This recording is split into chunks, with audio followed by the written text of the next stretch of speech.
Being a YouTube creator that mainly focuses on gaming content, I don't consider myself to be a music critic in any capacity. I'm not subscribed to any music streaming services, I don't chase after the most popular songs of the week, and my choices of music to buy for the most part are quite basic. But hear me out for a little longer, for I've noticed something quite interesting. Electronic is the only genre I truly enjoy, and that presents a problem. Because of the abundance of electronic producers and styles, it's hard to find a reference or a strong point for the genre or its subgenres. The lack of consistency in the genre definitely makes listening critically to an electronic album difficult, and while I still haven't found a reference for the genre, I believe I have found its strongest offering. An album that has managed to stick around for several years in the back of my mind with such prevalence that I'm ready and willing to be a critic, just for a day. On the 9th of April 2013, the artist Form and Shape, also known as Hellstar.Plus, released onto Bandcamp their debut album, My Conquest is the Sea of Stars, an ambient electronic album of 7 tracks. I bought it the day after, and it's the only album I've ever purchased from Bandcamp, plus it's free to use for commercial purposes. What's most surprising is that I don't fully dislike any track on the album, and this is a rare occurrence. I tend to delete bad tracks from my library to save space, but Sea of Stars has managed to stay intact all this time. For this reason, I decided to listen to each track one by one, take notes, and gradually discover what makes this album so special to me.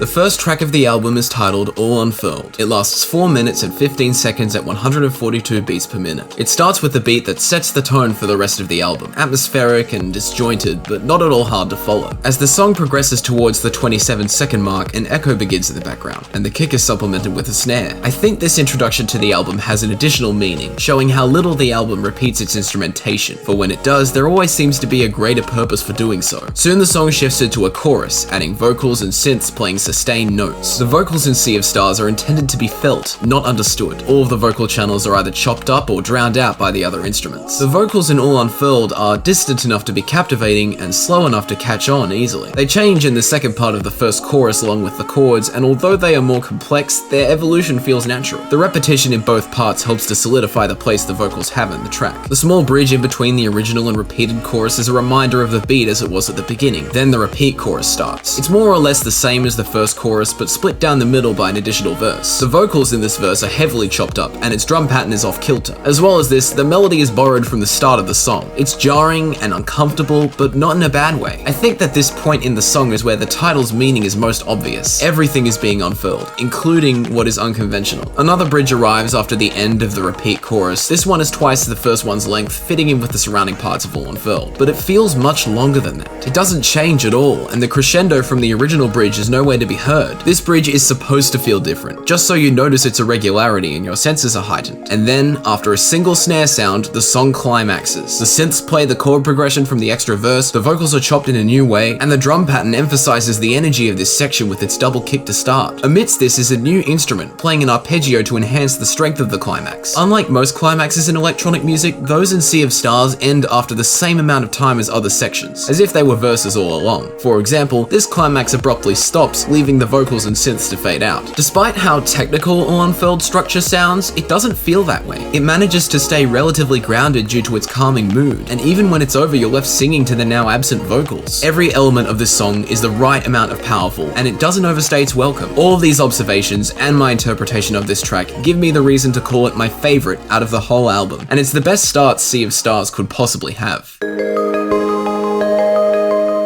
Moving on to the second track, called Linear, it is the most basic song on Sea of Stars. 3 minutes and 23 seconds long with a BPM of 172. Unlike All Unfurled, it begins with a focus on the melodic instruments, with no drums to speak of for the first 21 seconds. A bass line, beat, and sweeping pad join the other instruments, which only serve to accentuate the foundations of the song. The most consistent element of the song is the pad, which is more noticeable as the track continues. Over the course of Linear, this pad only plays the same 2 chords in succession, while the other instruments only change slightly from time to time. Combined with the very straightforward sounding progression of the track, it leads me to believe that the title of the song is its identity. It is, like it describes itself, as linear as any of the tracks get. The track moves from one similar sounding section to another at the most predictable of times and ends on the very final beat, which is also quite predictable. Its climax doesn't sound all that different from the rest of the song and is overshadowed by the ending, in which the heavy use of equalization solidifies the intentions behind this section's position. Even the song's structure is designed to highlight the ending. For consists of 9 sections that are equal in length. A normal number of sections would be 8, since factors of 4 are considered the standard. I do not dislike linear for these reasons. I see the track as more of an experiment of what the highest acceptable amount of linearity is. The melody and the subtle changes in the song are easy distractions from this concept, and I never noticed the connection before I started to examine these tracks critically, so I believe that the result of this experiment was a success. Even so, Linear is just an okay track. Thankfully, the next song is an easier listen.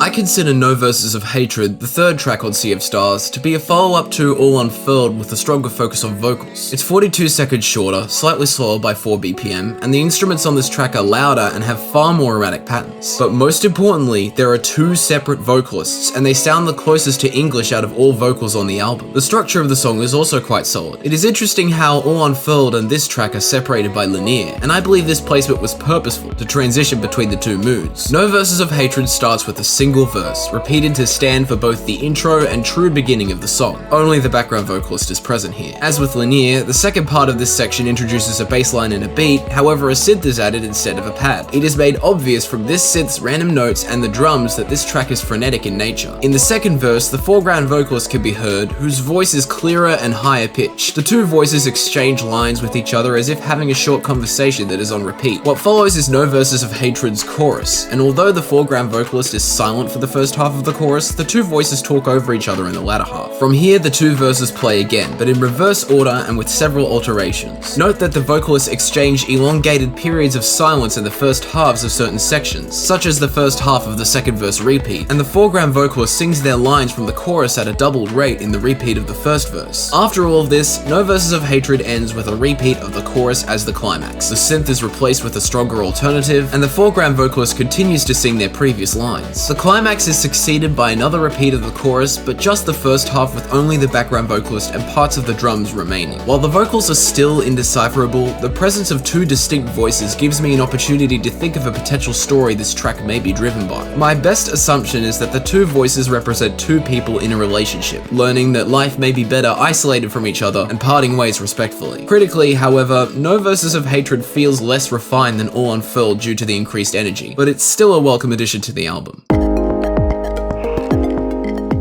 Just like how Linear bridges All Unfurled and No Verses of Hatred, I think of Ascend as another transition track, standing in between No Verses of Hatred and the last 3 songs. It is a mere 5 seconds shorter than Linear, but has a completely different beats per minute of 112. The first 2 minutes of the song are very similar in nature to Linear. There are a few chords being played which don't appear to change, and the instruments themselves aren't being altered too much, following the natural progression of a standard electronic track. The one distinct difference between Ascend and Linear so far is that it has a fade-in, which it is hard to tell what the first beat of the bar is for 15 seconds, even after multiple listenings. This is a hint of what's to come. All of Ascend's similarities with Linear are lost once 2 minutes pass. Absolutely everything changes in an instant. The melody and drums are immediately different, the pads, chords, and the bass line's notes become more frequent and varied, and the plucking synth is now playing on every single quarter beat instead of only some. These changes last through an introductory measure, a climax, and a fade out, which together last for just over a third of the entire song. In retrospect, the choice to have both ends of Ascend fade and the sudden change in tune shows me that this track is a bookmark of sorts, the next 3 songs on the album marking a new chapter. It's also because of these alterations why I find this track to be more enjoyable to listen to than Linear, and why I think it is a perfect fit for the middlemost track on Sea of Stars.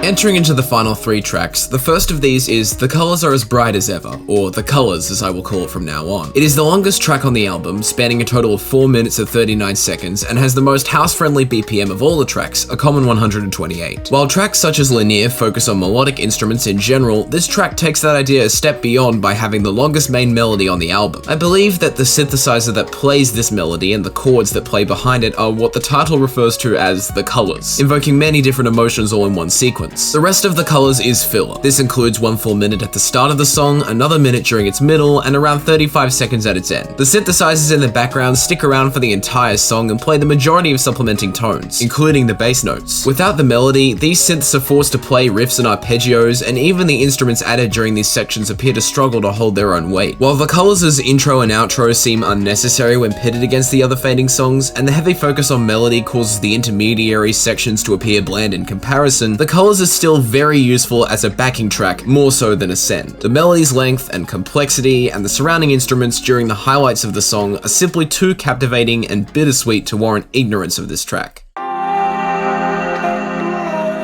At surface level, Faye seems like any other track on Sea of Stars, lasting 3 minutes and 40 seconds, with vocals singing to a tempo of 130 BPM. However, I consider Faye to be an outlier because of its unique, fully relaxed atmosphere. The song opens to a lingering pad and a vocalist with a childlike voice, emphasis being placed on the consonant sounds in their performance. This track's sections feel like they last longer than any of the other tracks due to the muted drums, which have less complicated patterns than the colors, as well as a general lack of ambient noise. The only strong element in this song is its bass line, which hangs on a single note every 2 bars. The only other influential instrument is added during a period of downtime, and this happens after 1 minute and 30 seconds of listening to Faye. It's another pad comparable to the one that was present at the start of the track. It is identifiable by the single notes it plays rather than chords, meaning that it's the only instrument that can be considered melodic, but it's not free from its notes being muted towards their starts. Equalization is also used to wash out the vocals during this section of the song. Once the song returns to its original content, however, that pad simply disappears. Not only that, Faye never reaches a climax, instead choosing to fade out with the sounds of a piano playing the chords the pad originally played, still accompanied by the vocals and parts of the drum beat. Considering the name of the track, its composition makes sense. It is intentionally vague and mysterious, not just through vocals, but through all of its instruments, in juxtaposition with every other song on Sea of Stars. Being the second to last track, and one that is so relaxing by nature, it gave me a chance to reflect on the journey I've been through, even while it was still happening.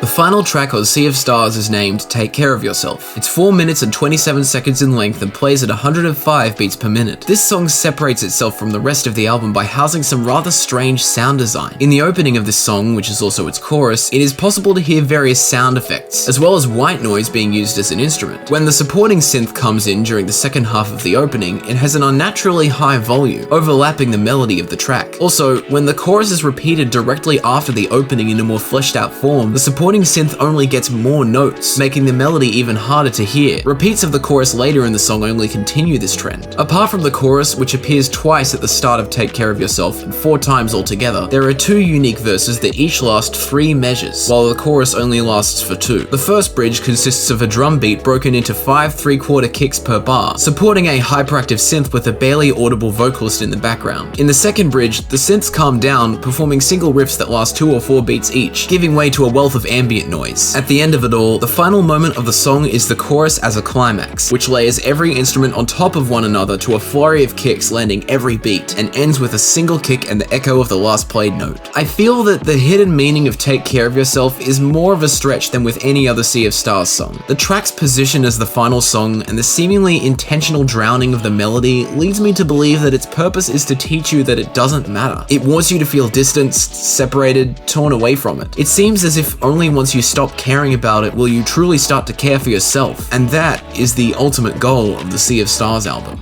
I feel like I now know why Form and Shape's Sea of Stars has stuck with me. Not only is it free for me to use in my YouTube endeavors, but it touches me on an emotional level. Even though I don't always pay attention to the album's content, and I often get annoyed by the vocals of All Unfurled when I use it as an alarm, the connection it has to me is still there. Through the creation of this review and all the turmoil that I endured while scripting it, I've been able to open my mind to something that I treated as just good in the past. While I've done this before, I don't think I've ever done so to the extent that I have in this video, and that is certainly a milestone for me. It took me more than 7 years to finally realize all of this, and while I might never be able to experience something like this ever again, I can assure you that I'll try my best to hold on to this album for as long as digital media is around. Do you have anything to say about my review, or did my praise of this album persuade you to purchase it for yourself? Feel free to leave a comment stating as such. I actually use another Form and Shape song in my end screen called Videoscope from the album Are You Yet Holding On? You should check it out if you're interested in hip-hop backing tracks. I don't expect to do another music review, but if you like this kind of scripted experimental content, then my Discord server is the place to ask for more. That is going to do it for this video. Once again, I thank you for watching the entire thing, and as always, I'll see you all next time.